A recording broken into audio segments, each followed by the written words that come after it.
Shalom, selamat berjumpa lagi untuk anak-anak yang terkasih dalam Doremi, doa dan renungan misioner. Mari kita siapkan hati kita, membuka diri kita untuk mengundang Tuhan hadir dalam diri kita, agar doa dan permenungan kita berkenan di hadirat Tuhan. Dalam nama Bapa dan Putra dan Roh Kudus. Amin. Tuhan Bapa di surga, melalui Yesus Putramu, Engkau berkenan kepada kami manusia. Engkau mau hidup bersama kami. Engkau menyelenggarakan banyak hal-hal baik melalui tangan Putramu Yesus, baik melalui mujizat maupun melalui kata-katanya. Ajarlah kami untuk tetap hidup menurut kehendak-Nya, agar kami pun boleh mengalami hal-hal baik di dalam kehidupan kami. Demi Kristus Tuhan dan pengantara kami. Amin. Baik anak-anak yang terkasih, hari ini kita akan mendengarkan bacaan dari Injil Yohanes pasal 4 ayat 43 sampai 53. Dan setelah 2 hari itu Yesus berangkat dari sana ke Galilea, sebab Yesus sendiri telah bersaksi bahwa seorang nabi tidak dihormati di negeri sendiri. Maka setelah ia tiba di Galilea, orang-orang Galilea pun menyambut dia, karena mereka telah melihat segala sesuatu yang dikerjakannya di Yerusalem pada pesta itu, sebab mereka sendiri pun turut ke pesta itu. Maka Yesus kembali lagi ke Kana di Galilea, di mana ia membuat air menjadi anggur. Dan Kapernaum ada seorang pegawai istana, anaknya sedang sakit. Ketika ia mendengar bahwa Yesus telah datang dari Yudea ke Galilea, pergilah ia kepadanya, lalu meminta supaya ia datang dan menyembuhkan anaknya, sebab anak itu hampir mati. Maka kata Yesus kepadanya, "Jika kamu tidak melihat tanda dan mujizat, kamu tidak percaya." Pegawai istana itu berkata kepadanya, "Tuhan, datanglah sebelum anakku mati." Kata Yesus kepadanya, "Pergilah, anakmu hidup." Orang itu percaya akan perkataan yang dikatakan Yesus kepadanya, lalu pergi. Ketika ia masih di tengah jalan, hamba-hambanya telah datang kepadanya dengan kabar bahwa anaknya hidup. Ia bertanya kepada mereka, "Pukul berapa anak itu mulai sembuh?" Jawab mereka, "Kemarin siang pukul 1 demamnya hilang." Maka teringatlah ayat itu, bahwa pada saat itulah Yesus berkata kepadanya, "Anakmu hidup." Lalu ia pun percaya, ia dan seluruh keluarganya. Dan itulah tanda kedua yang dibuat Yesus ketika ia pulang dari Yudea ke Galilea. Demikianlah sabda Tuhan. Terpujilah Kristus. Baik anak-anak yang terkasih dalam Tuhan kita Yesus Kristus, kehadiran Yesus di dunia dengan mulai menjalankan misi pewartaannya demi keselamatan manusia, ada 2 hal besar yang dilakukan Yesus yang membuat orang percaya kepadanya. Yang pertama itu adalah Yesus mewartakan kerajaan Allah dengan kata-kata, dan yang kedua Yesus mewartakan kerajaan Allah dengan tindakan.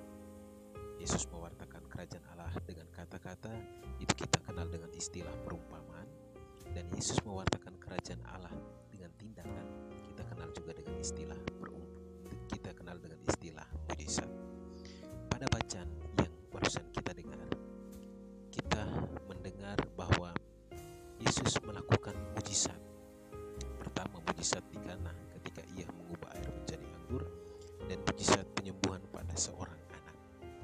Baik anak-anak yang terkasih, kata-kata dan tindakan Yesus membuat banyak orang teringat, mengenang peristiwa-peristiwa itu, peristiwa-peristiwa kebaikan itu. Lalu kemudian Yesus sangat dikagumi, bukan hanya untuk sekedar dikagumi sebagai seorang tokoh idola, tetapi kata tindakan-tindakan Yesus itu kemudian dijadikan sebagai bekal hidup bagi sekian banyak orang yang percaya kepadanya. Maka termasuk kita yang percaya kepadanya sampai dengan saat ini, kita pun harus memakai kata-kata dan tindakan Yesus itu sebagai cerminan dari hidup kita untuk berjalan bersamanya dalam kehidupan kita kita setiap hari. Bagaimana kita berkata-kata, bagaimana kita bertindak, apakah itu sudah sesuai dengan ajaran Yesus atau tidak. Pada peristiwa mujizat yang terjadi di dalam bacaan yang barusan kita dengar, Yesus hanya berkata bahwa pulanglah, anakmu hidup. Dan ternyata orang rumah itu belum sampai di rumah, tetapi anaknya sudah sembuh.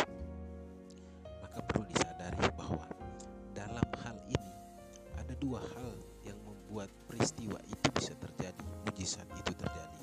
Yang pertama adalah kuasa Allah, dan yang kedua adalah iman manusia.